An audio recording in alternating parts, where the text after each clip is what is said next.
Salut à tous, aujourd'hui je vous retrouve pour la vidéo du tutoriel dont je vous avais parlé la semaine dernière. Donc je vais vous montrer en fait comment faire une colorisation au feutre à l'alcool. Aujourd'hui en fait je vais utiliser ces supports là, ce type de support là, pas les deux, un seul, le grand, qui sont en fait des shikishi. C'est un support de dédicace très utilisé au Japon, donc en fait les gens quand ils vont voir leurs auteurs, ils amènent ce genre de support et reçoivent une dédicace dessus. Après il faut savoir qu'ils sont pas tous faits pour les feutres à l'alcool, donc ceux que j'ai achetés sont particuliers parce qu'ils sont de la marque de Copic, donc qui est la marque qui font également donc les feutres.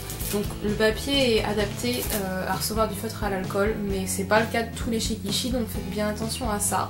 Parce que donc l'encre des feutres est assez forte et ne va pas à tous les types de papier. Il faut faire très attention aux papiers qui auraient tendance à trop absorber par exemple, parce qu'ils vont dévorer votre feutre. Je pense à tout ce qui est canson notamment, ou même feuilles d'imprimante, c'est à éviter parce qu'en fait ils vont complètement dévorer vos feutres qui ont un certain prix, mais j'en parlerai après. Donc voilà, donc c'est juste pour dire qu'aujourd'hui j'utilise ça, mais c'est parce que le papier est spécifique. Sinon il existe des papiers, enfin des types de papier un peu de type Bristol. Alors je conseille pas cette marque là spécialement, mais il existe d'autres types de papiers faits par les marques habituelles que vous trouverez en magasin d'art qui permettent d'utiliser les feutres à l'alcool, et c'est notamment vrai pour les papiers de manga de type D-Letter et autres marques. Je parle de D-Letter parce que c'est la plus facile à trouver en Occident. Donc je vous mets ce à quoi ça ressemble ici. Donc c'est le papier qu'on utilise pour dessiner les planches de manga et c'est tout à fait adapté pour le feutre, ça y a pas de souci. Donc je vais vous présenter maintenant les feutres que j'utilise pour ce tutoriel, qui sont donc des feutres à l'alcool de la marque Copic, comme je le mentionnais plus tôt. Donc là vous avez ma petite collection de Copic Sketch qui ressemble à ça. Je vous les montrerai mieux à plat tout à l'heure, notamment parce qu'ils ont plusieurs embouts, donc c'était intéressant à montrer. Pourquoi la marque Copic? Parce que bon, c'est vrai que les Copic Sketch sont les plus chers des feutres de cette marque. Parce que j'ai également des Copic Xiao qui sont la même version, qui sont pareils que les Sketch, mais en fait qui ne se rechargent pas et qui ont moins d'encre, donc qui sont des feutres jetables. Pourquoi j'utilise cela? Pourquoi cette marque? Donc c'est une des plus chères déjà, faut savoir, par rapport aux ProMakers ou Tria, etc. Mais j'aime beaucoup en fait leur embout pinceau que j'ai pas trouvé dans une autre marque encore de feutre à alcool. J'ai vu qu'il y en avait quelques-uns qui ont une forme qui ressemble, mais c'est pas tout à fait le même rendu, je trouve. Et donc moi ce que j'aime, c'est travailler justement avec cette forme de pinceau que j'ai trouvé que chez cette marque. Je vais parler rapidement du prix quand même de ces feutres du coup. Qui sont très très chers. Faut savoir qu'un Copic Sketch ça coûte plus de 6 € en France, il me semble. J'ai même vu des magasins où ils les vendaient à 10 unités. Je pense que le prix est peut-être un peu cher dans ce magasin là, mais grosso modo vous les retrouverez entre 6 et 8 € je pense, donc le feutre qui est très cher. Pour les Copic Xiao c'est moins, c'est dans les 5 € il me semble. Moi j'ai acheté mes Copic un peu partout en fait, enfin, je les ai achetés en France pour la plupart des Xiao, également certains sketchs, et j'ai acheté pas mal de sketchs en fait, surtout depuis que je suis aux États-Unis. Ils sont un petit peu moins chers, bon ça je les paye 6,50 $, avec le change c'est un petit peu moins que ça, donc c'est quand même plus intéressant, surtout quand on en achète comme moi des grandes quantités. Je vais maintenant vous montrer les feutres. On commence par le Copic Sketch. Donc voici l'embout épais qui sert à remplir des grandes surfaces. Il y a ça sur tous les Copic d'ailleurs. Voici maintenant l'embout de type pinceau dont je vous parlais avant et que j'aime beaucoup. Maintenant le Copic de base qui lui aussi a donc un embout large pour remplir les grandes surfaces. Et qui en plus de ça a un embout plus fin, mais qui n'a pas une pointe qui permet de diluer et de faire des dégradés. Le Copic Xiao maintenant qui est en fait comme le Copic Sketch, mais donc moins cher, mais qui ne se recharge pas. Mais vous retrouvez donc ces deux embouts, dont le pinceau, qui est assez pratique. Et c'est les premiers feutres avec lesquels on commence généralement. Donc maintenant je vais vous montrer un petit peu ce que ça donne sur le papier, donc on va tester tous ces embouts. Donc voici la pointe fine du Copic Makers. Son embout large, donc c'est la même chose, hein, c'est juste une histoire d'épaisseur la différence. le copie sketch, donc je vous remontre, donc c'est bien le même embout large que sur l'autre feutre, et le pinceau qui permet donc de faire un rendu plus fin et dilué. Donc la même chose sur le Copic Xiao, et d'ailleurs on peut les mélanger ensemble en repassant en fait avec le Copic Sketch par dessus, et ça donne ce genre de dilution dégradée qui est assez joli. Maintenant je vais vous présenter les liners que j'utilise pour utiliser les feutres par dessus.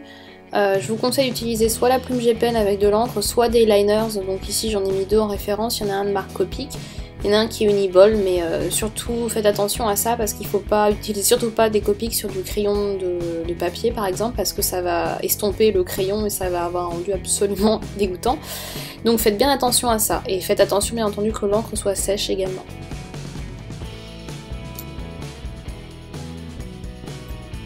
Aujourd'hui c'est ce dessin que je vais ancrer que j'ai fait en fait pour les 20 ans de Pokémon, donc voilà.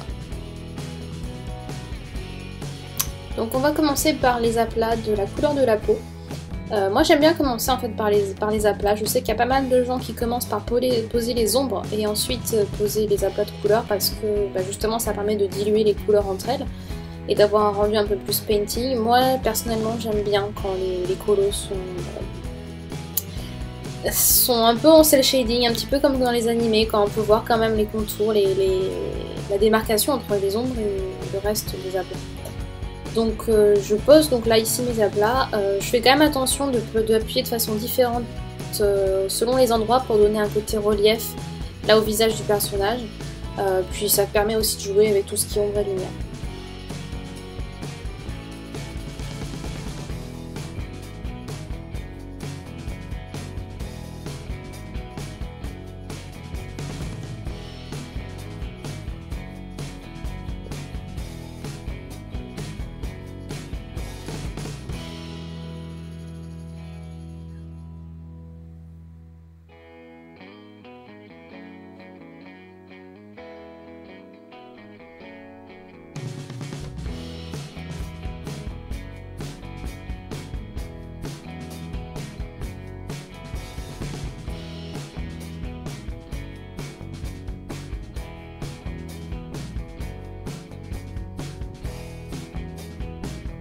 Voilà, une fois que ça c'est fait, je repasse ensuite avec la même couleur, donc la couleur qui m'a servi à faire mon aplat, sur des zones que je veux vraiment marquer, montrer plus de relief et d'ombre. Et donc c'est pas encore la phase où je vais poser réellement les ombres sur la couleur de la peau, mais je les prépare et ça permet d'avoir un côté un peu diffus qui est assez sympathique.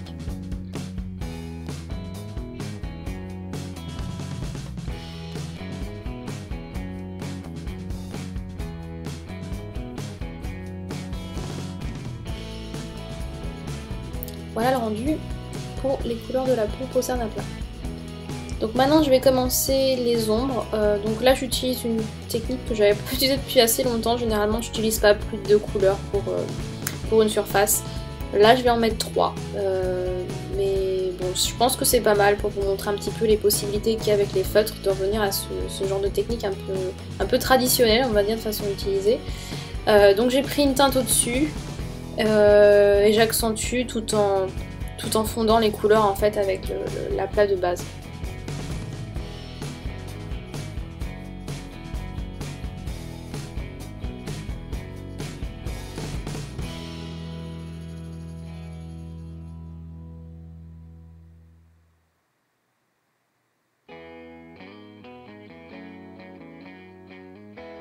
Donc voilà, là je pose des ombres. Alors j'ai pris une couleur un peu violacée. J'aime bien les rendus en fait des couleurs un peu qui ne vont pas avec la couleur de base. Donc prendre des teintes un peu violet ou un peu rouge ou un peu verte, un peu bleu. Je pense que ça donne une profondeur assez intéressante et un jeu d'ombre assez intéressant aussi. Plutôt que de rester dans les mêmes tons en fait, de rester dans des chromatiques similaires. Bon après encore une fois sur le dessin ça ne verra pas énormément. Donc je commence la colo des cheveux. Pas grand chose à dire là-dessus si ce n'est que contrairement à la peau je fais pas trop d'effet justement de diffusion et de relief. Ça reste assez plat. Moi j'aime bien faire les reflets des cheveux comme ça, laisser une bande blanche, vous l'avez peut-être remarqué sur mes anciennes vidéos de colo même en digital. Après il y a des gens qui aiment bien les rendre un peu, montrer l'aspect mèche des cheveux comme ça. C'est sympa aussi, moi j'aime bien ce côté un petit peu, comme je vous disais, un peu abrupt de la colo.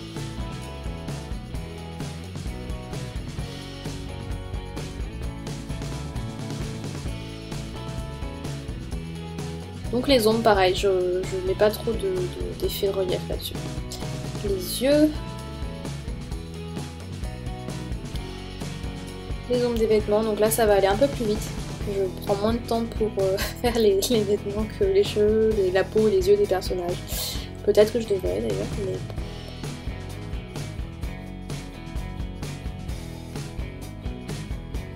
Donc là je laisse exprès les pointes du personnage blanc parce qu'en fait je vais venir remplir et mélanger avec une couleur plus claire pour avoir les bouts des mèches plus clairs, hein, tout simplement.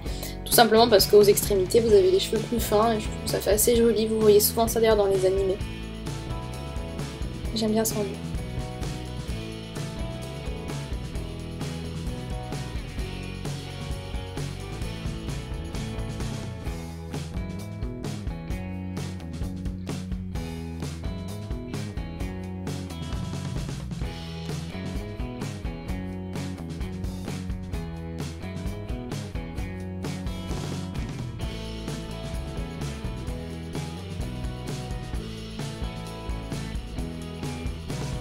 Donc je commence là un peu plus les vêtements des personnages, donc pas grand chose de spécial à dire si ce n'est que je remplis donc de façon bien plate, encore une fois. Là pour le coup les lumières je les fais bien marquer, en fait je laisse des espaces blancs là où ça me semble cohérent et je les rends surtout pas diffuses parce que j'aime bien donc ce côté un peu animé.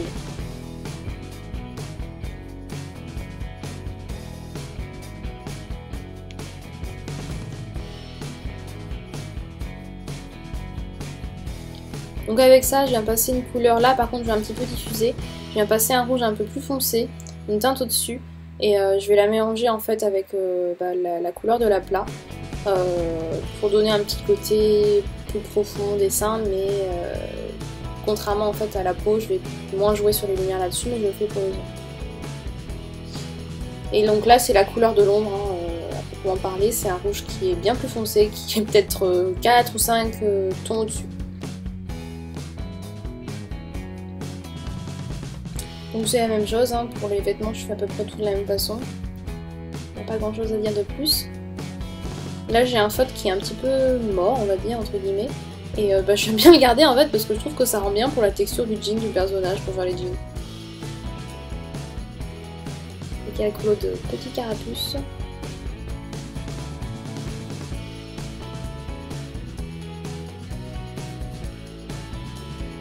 Là pareil, encore un peu de jeu de dégradé avec les feutres. C'est vraiment sympa de faire ça avec les copies sketch. Bon là j'utilise en fait un feutre Posca, que vous connaissez peut-être ce type de feutre, j'en ai pas parlé avant. J'utilise le blanc pour faire les lumières sur les dessins à la fin, donc c'est vraiment des retouches fines que je pourrais pas faire parce que... Faut savoir que les Copics en fait, étant donné que ce sont des feutres à l'alcool qui sont ils sont absorbés très vite par le papier, ils ont tendance à ce que la zone que vous touchez soit un peu plus large que ce que vous attendiez. Du coup pour le travail de précision c'est pas génial, alors du coup pour tout ce qui est ombre dans les yeux, dans les vêtements, les petits détails je préfère appliquer un feutre Posca à la fin. Donc là je remplis le shikishi en noir, c'est pas terrible hein, niveau économie, mais je trouve que ça donne une petite profondeur, j'avais pas envie de faire un fond, donc voilà, je suis allée à l'option la plus simple. Entre temps j'ai rajouté un petit salamèche parce que comme il y avait carapuce et plus bizarre, je me suis dit que ça serait dommage qu'il manque un des starters quand même.